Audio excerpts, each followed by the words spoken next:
Bonjour à tous, j'espère que vous allez bien et que cette vidéo vous trouvera en pleine forme. Aujourd'hui, j'aimerais aborder un sujet qui me tient particulièrement à cœur et qui, je l'espère, suscitera une réflexion profonde en chacun de vous.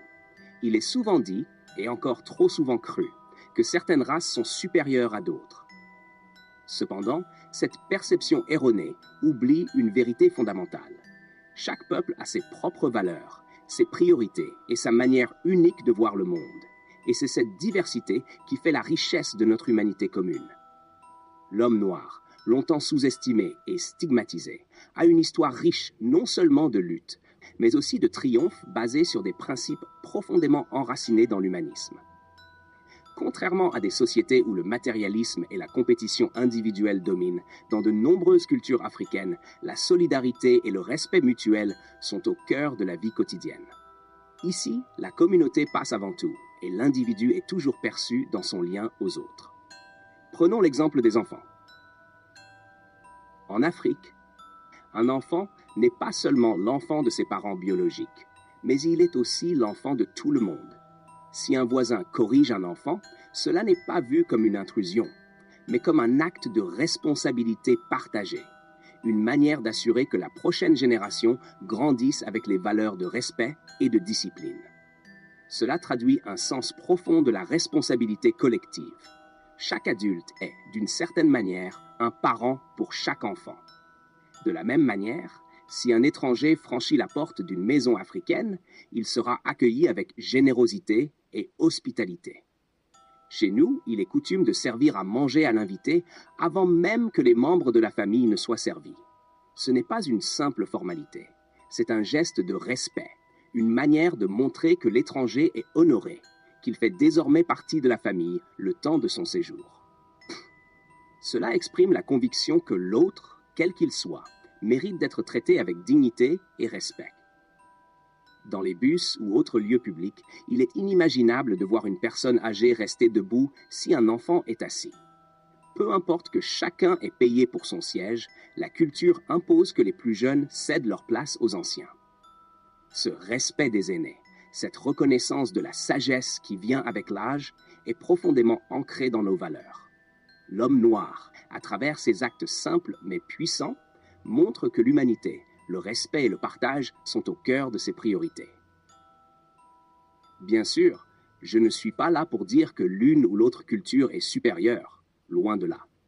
Toutes les races sont égales, mais elles ont des visions de vie différentes, avec des priorités qui ne sont pas toujours comprises à leur juste valeur.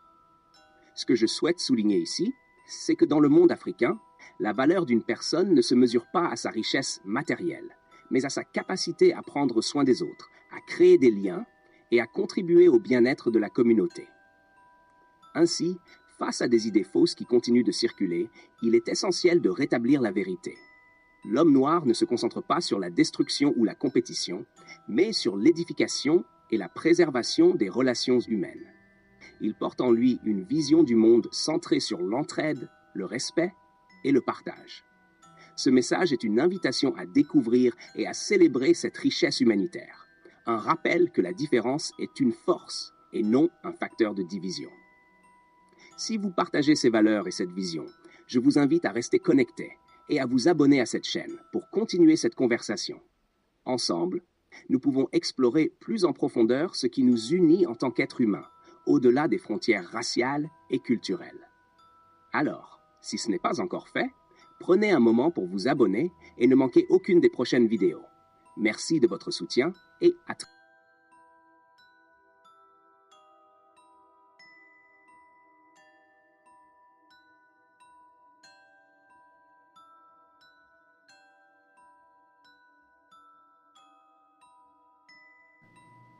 Maintenant que nous avons introduit ces valeurs d'humanisme qui caractérisent tant de cultures africaines, nous allons nous plonger dans un exemple concret qui illustre parfaitement cette approche, où l'humain passe avant tout. Je vais vous raconter l'histoire inspirante de Garrett Morgan, un inventeur afro-américain, dont la vie et les œuvres montrent clairement que l'homme noir se concentre davantage sur l'humanisme que sur le matérialisme.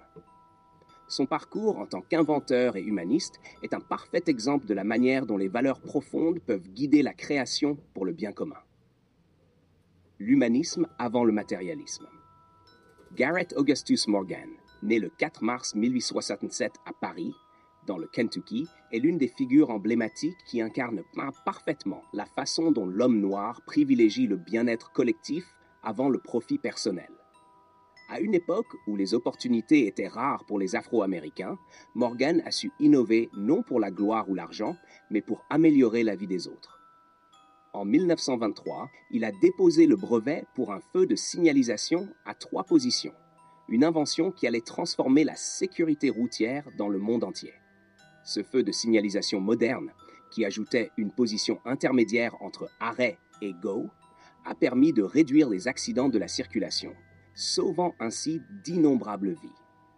Mais ce qui est important à noter ici, c'est que Morgan n'a pas cherché à maximiser ses gains matériels avec cette invention. En effet, il a vendu les droits de son feu de signalisation à General Electric pour $40 000, une somme relativement modeste au vu de l'impact mondial de son invention. Un esprit guidé par l'humanisme. L'invention du feu de signalisation par Morgan n'était pas motivée par un simple désir de réussite financière. Ce qui l'animait profondément, c'était le besoin de répondre à une situation dangereuse qu'il observait chaque jour. Des intersections chaotiques où des accidents mortels se produisaient fréquemment. Il voyait un problème humanitaire et il voulait y apporter une solution. Non pas pour s'enrichir, mais pour sauver des vies et améliorer la sécurité des autres. Cela illustre bien ce principe fondamental. L'homme noir, à travers son histoire, a souvent priorisé le bien-être de la communauté sur ses propres intérêts matériels. Garrett Morgan n'en était pas à sa première invention humanitaire. En 1914, il avait déjà conçu un masque à gaz révolutionnaire destiné à protéger les travailleurs et les premiers intervenants contre les dangers des fumées toxiques. Ce masque, qui a plus tard sauvé la vie de nombreux soldats pendant la Première Guerre mondiale, fut testé de manière héroïque par Morgan lui-même lors d'un accident dans un tunnel sous le lac Erie. Des ouvriers y étaient piégés par des gaz toxiques, et Morgan, sans hésitation, a utilisé son propre masque pour descendre dans le tunnel et sauver plusieurs vies. Ce geste n'a pas seulement prouvé l'efficacité de son invention, mais a montré son profond engagement envers la protection et la dignité humaine, avant même de penser à ses gains personnels. L'homme noir, un humaniste avant tout. À travers les actions de Garrett Morgan, nous voyons clairement que l'homme noir est fondamentalement guidé par des valeurs humanitaires, plutôt que par une quête matérielle. Que ce soit en inventant un dispositif pour sauver des vies ou en risquant la sienne pour protéger les autres, il a incarné cette idée que l'innovation et la technologie doivent être utilisées au service du bien commun.